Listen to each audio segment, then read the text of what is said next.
Donc, 9e chose que tu vas perdre, la santé divine. 10e chose que tu vas perdre, la grâce et le bonheur. Quand tu ne marches pas dans la santé, tu perds le bonheur. Tu perds le bonheur. Ta vie va manquer de grâce. Tu ne seras pas heureux sur la terre. Tu souris, mais tu n'es pas heureux. La sainteté te donne beaucoup de joie. Beaucoup de paix. Dieu dit, tu seras pour moi saint, parce que moi, Dieu, je suis saint.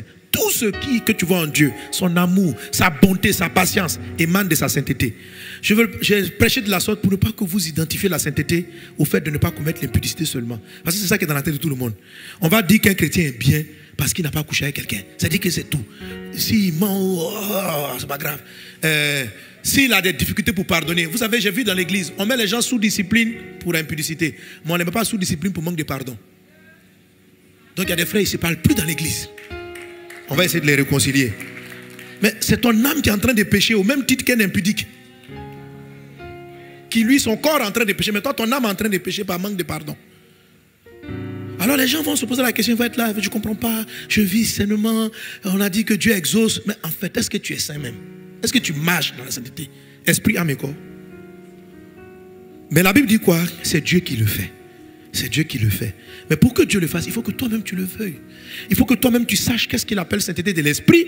Et que là, il va venir sanctifier ta vision. Il va te dire, non mon fils, il ne faut pas voir le monde comme ça, voir les choses comme ça. Tu dis, ok, j'ai compris. Et puis il te sanctifie. Il vient sur ton âme. Il dit, je ne veux plus que tu parles de cette façon. Tu dis, papa, je suis d'accord, change. Mais quand Dieu vient toucher ton âme, tu discutes. Il te dit, ma fille, dans ton foyer là, tu parles trop. Tu parles trop. Tu dis, non, l'homme là, il faut te taire, on va te sanctifier. Il y a quoi?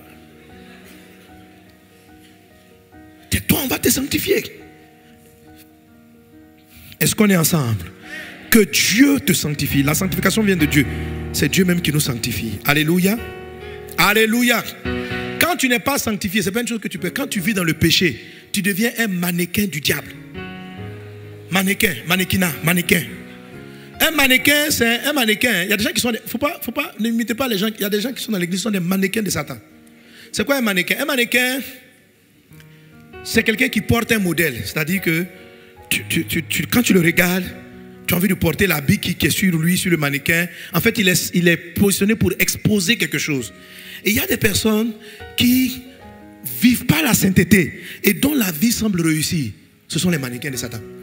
C'est-à-dire que Satan veut attirer des gens dans son camp. Donc il a besoin de modèles pour montrer que malgré l'impudicité, on s'en sort. Ouais. Donc ce sont les mannequins. C'est-à-dire que le gars... Et même dans le monde pastoral, j'ai vu ça. Je connais des gens. Le gars, tout lui réussit. Il allait pour une grande maison, une grande église.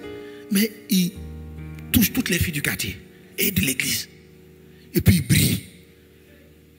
C'est un mannequin. C'est un mannequin qui vient dire à des serviteurs de Dieu, tu n'as pas besoin d'avoir une vie saine pour pouvoir réussir. Copie ce genre de personnes. Je vous en prie, frère, fuyez les mannequins. Ce sont des pièges du diable. Écoutez, comment vous voulez que Satan attire des gens dans son quartier s'il détruisait tous ceux qui venaient dans son camp? C'est-à-dire, dès que tu marches à Satan, Satan te tue en même temps. Mais qui allait le suivre? Donc il a besoin de garder des gens sans les toucher. Il dit, toi je te fais brillant. Donc tu marches avec la fille, tu vois, elle a 3 copains, elle brille, elle s'achète des choses, elle vient à l'église, elle chante. Personne ne voit sa vie, elle a 3 vies, malgré tout lui réussit. C'est elle qui vient, elle a eu beaucoup de copains, puis elle vient à l'église, on va faire son mariage pendant que toi qui te gardes. Les portes ne s'ouvrent pas. La personne qui est en train de t'attirer vers le péché est un mannequin de Satan. C'est un modèle que Satan veut te présenter pour dire, chez moi, si tu triches un peu, je te ferai réussir, je t'ouvrirai des portes. Ne suis pas ce genre de modèle. Ne suis pas, ne les copie pas. Tu vas te rendre compte, je te donne rendez-vous à leur vie, tu vas voir comment ils vont finir. Satan est mauvais. Quand tu es un mannequin du diable, lorsqu'il a fini de t'utiliser, quand tu vas dépasser vers 60 ans, 65 ans, tu vas voir ce qu'il va faire. Ce qu'il va te montrer. T'envoyer des cancers, t'envoyer des ulcères, parce qu'il n'a plus besoin de toi. Il va te détruire. Parce que tu as osé un jour, même dans ton mannequin là, tu prononçais le nom de Jésus. Il va te dire, j'aime me venger de ton petit côté chrétien. Parce que tu as aidé des personnes quand même à se convertir.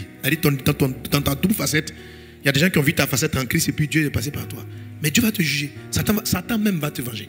Parce qu'il est profondément mauvais. Il n'y a rien de bon en lui. Quand il te regarde, il sait comment il va faire pour te tuer. Mais pour le moment là, tu peux partir de son plan. C'est-à-dire s'il te tue trop vite, il va perdre des candidats. Donc, il ne va pas te tuer, il te regarde. J'attends, viens un peu, tu vas voir ce que je vais te montrer. Est-ce qu'on est ensemble? Que Dieu nous garde. Alléluia. Gloire à Jésus. Amen.